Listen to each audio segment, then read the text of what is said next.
Starting with the bedroom closest to the door, we find it stable enough for now, so we turn our attention to clearing the dampness in the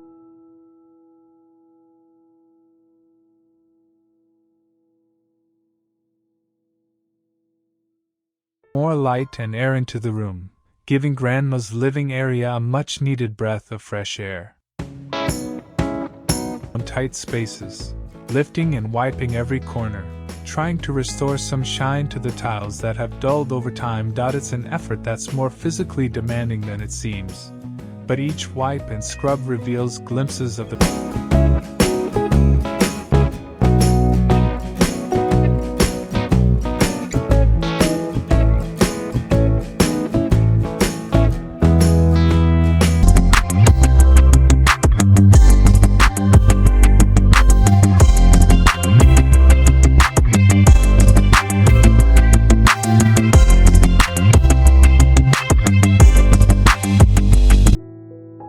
We've managed to transform this cherished family home from cluttered and cramped to comfortable and inviting.